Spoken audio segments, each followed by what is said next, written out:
They ignored the no soliciting sign. They ignored her first no. Then they ignored her second. So I stepped outside and made sure they didn't ignore anyone on my street ever again. If you've ever watched someone take advantage of the elderly and wish you could step in, this story is going to hit home. Like the video, subscribe for more satisfying Reddit revenge stories, and tell me in the comments, would you have gotten involved or stayed out of it? Let's get into it. Many years ago, my partner and I bought a house on a quiet little street that felt frozen in time. The homes were built in the 1950s, single-story ranches with trimmed hedges, wide porches, and faded pastel paint. And nearly every house still belonged to the original owner, which meant one thing. Our neighbors were seniors. Sweet, stubborn, fiercely independent seniors. And then there was us. We were the young ones, the only couple under 60. The only house where Amazon boxes showed up regularly. The only place with music occasionally playing past 8 p.m. Over time, we naturally became the helpers of the block. We hauled garbage cans back up long driveways. We replaced porch light bulbs. We cleared clogged gutters before storms rolled in. We checked in when newspapers piled up a little too long. No one asked us to. We just did it, because that's what decent neighbors do. But there was one recurring problem on our street. Predatory door-to-door salesmen, the kind who wore overly shiny shoes and carried laminated folders, the kind who smiled too wide and talked too fast, the kind who saw elderly homeowners not as people, but as easy commissions. Every house on our street had a no soliciting sign. Every single house. And every single week, some new pair of opportunists would ignore it. I tried patience at first. Sorry, we're not interested. Door closed, but it never stopped. They'd knock longer. They'd peer into windows. They'd try guilt. We're just trying to help lower your energy bill. This offer expires today. Are you sure you don't want to hear how much you could save? And what made my jaw tighten wasn't them knocking on my door. It was them lingering at Mrs. Patterson's, or Mr. Delgado's, or my favorite neighbor, Evelyn. Evelyn was in her late 80s. White curls, floral blouses, always smelled faintly of lavender. She baked cookies every December and insisted we take extra. She was sharp, but polite to a fault. The kind of person who would apologize for not wanting to be sold something. And predators can smell that. That afternoon, I was home with the windows open. Warm breeze, distant lawnmower hum. Peaceful, until I heard the knock. Not at my door. Next door. I glanced out the window and saw them.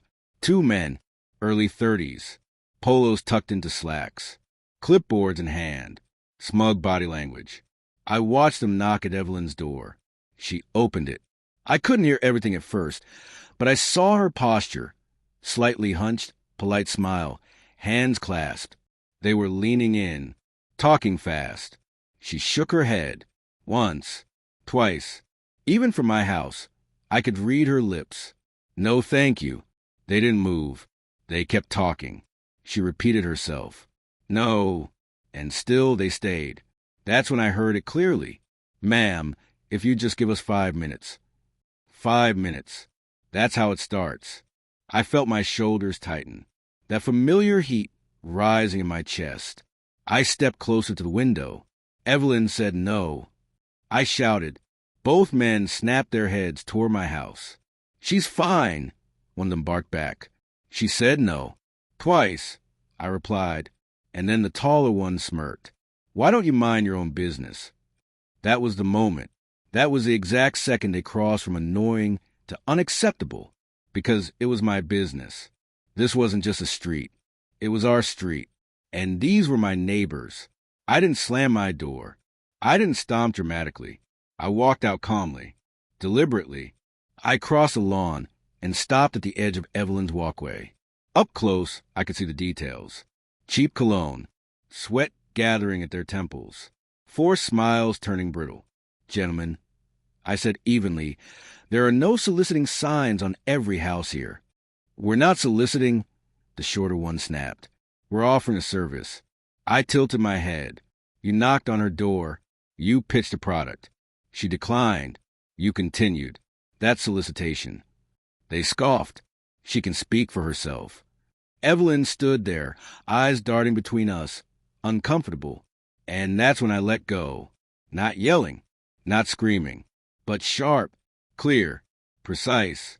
You're not entitled to anyone's time. No is a complete sentence. And when an 88-year-old woman says it twice, you leave. The taller one rolled his eyes. This doesn't concern you. I stepped closer. It concerns me when you ignore boundaries. There was a silence then. Thick, heavy. Neighbors had started peeking through curtains. The shorter one muttered something under his breath, and I pointed to the sidewalk. Go. They hesitated. Then, grudgingly, they stepped off the property. But instead of leaving the street, they started walking toward the next house. Big mistake. I followed them, not aggressively, just a few paces behind. They knocked on Mr. Delgado's door. I called out before he could even answer. Remember, first no means you leave. They spun around. You're harassing us now, the tall one said. I smiled slightly. No, I'm observing.